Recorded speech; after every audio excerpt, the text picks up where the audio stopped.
Қазақ халқы да басқа халықтар сияқты өз тарихында әр түрлі аурулармен күрес барысында құнды дәрігерлік тәжірибелер жинаған және өзіндік теориялық негіздері арқылы ғылыми көзқарасын қалыптастырған. Олар емдеу барысында химиялық, физикалық тәсілдерді пайдаланып, хайуанаттарда, жәндіктерде құнды дәрілік заттар болатынын байқады.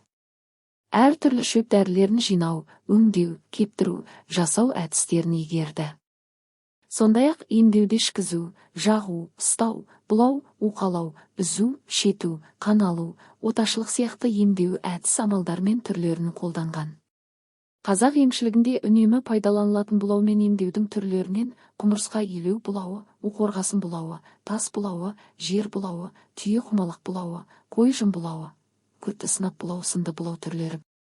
Қазақ емшілері арасанды ұшық арасан, жылан арасан, ыстық арасан, күкірт арасан, сынап арасан деп бөліп, асқазан ауруы, жел құс, ревматизм, буын қабынуын, әртүрлі тері ауруларын емдеп келеді. Арасанмен емделудің кең тараған тәсілдері арасанға түсу және арасан суын ішу. Арасан суының адам денесіне дәрілік және физикалық тұрғыда екі жақты әсері бар. Физикалық жағынан жылылық және қалқыту күші бар, ерекшелігі болғандықтан адам денесінің қан айналымын тездетіп, зат алмасуды күшейтеді.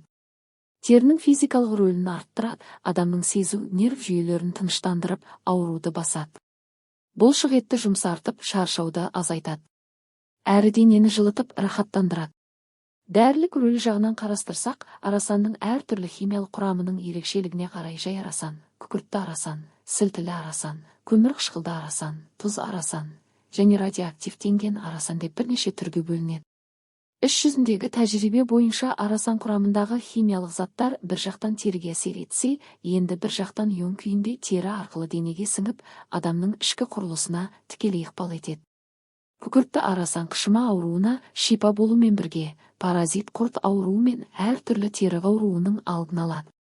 Күкіртті арасан адамның буынына әсер етіп, науқастың зат алмасуын қалпына келтіріп, жылылық және қалқу күші арқылы ревматизмді емдеуде жақсы нәтиже береді. Тұзды арасан адам денесінің зат алмасуын тездетіп, нерв жүйелерін тыныштандыру арқылы ауруды басады. Мұндай арасандарда ревматизм және нерв ауруына шалдыққандар емделсе болады. Сілтілі арасан адам денесіндегі керексіз заттарды айдап, теріні жұмсартып, денедегі ыстықты қайтарады. Бұл арасандағы әр түрлі элементтер аз болғандықтан адам денесіне баяу әсер ететіндіктен ұзақ уақыт түсуді қажет етеді. Дәрілік жеті арасан туралы айтар болсақ, ол бастапқыда 7 түрлі дәрі шөптен жасалған қайнатпа дәрі арасаны болғандықтан 7 арасан делінген. Бұл арасан адам денесінің буындарындағы ісікті, қабынуды қайтарып, тарамыс шеміршектерді жұмсартады. Бұлшық еттердегі суық жел, құяң, тері ауруларын жоғалтады.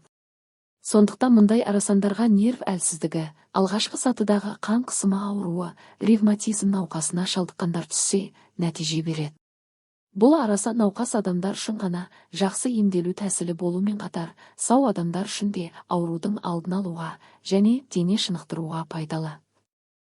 Науқас адамға арасанды оның құрамын, температурасын ескеріп, науқастың дене қуатына, диагнозына қарай отырып таңдау қажет. Асқынған қан қысымы, жүрек ауруы, қан тамыр өспесі, қан тамыр қатаюы, қан құсу, қозғалмалы өкпе туберкулезі, бүйрек қабыну сияқты науқасқа шалдыққандар арасанға түспені. Әйелдер етеккір келген кезде, екіқабат кезінде арасанға түспеу керек. Арасанмен емделгенде суының температурасы өте маңызды. Түрлі құрамдағы арасан суының температурасы әр түрлі болады. Арасан суының температурасы 38-42 арасында болғаны жөн. Кейбір табиғи арасандардың тыныс алу, тамыр соғу, қан қысымы және дене температурасына әсері суының температурасына емес, емделу түріне қатысты болады. Сондықтан арасанға түсіп емделуді шипагердің нұсқауы бойынша қабылдаған жөн. Бұлауға немесе арасанға түсу адам денесіндегі қан айналымы жолдарын ашып, денедегі керексіз заттарды тері арқылы сыртқа шығарып, түк, без көздерін ашып, суықты айдап, дене мүшелерінің қызметін жақсартады. Сіздердің тыңдап отырғандарыңыз Мақсат медициналық орталығының директоры, көрнекті дәрігер Мақсат Әбдіқадырұлының жеке мұрағат қорынан алынған мәліметтер. Каналға жазылуды ұмытпасаңыздар, осындай пайдалы кеңестерді үнемі тыңдай аласыздар.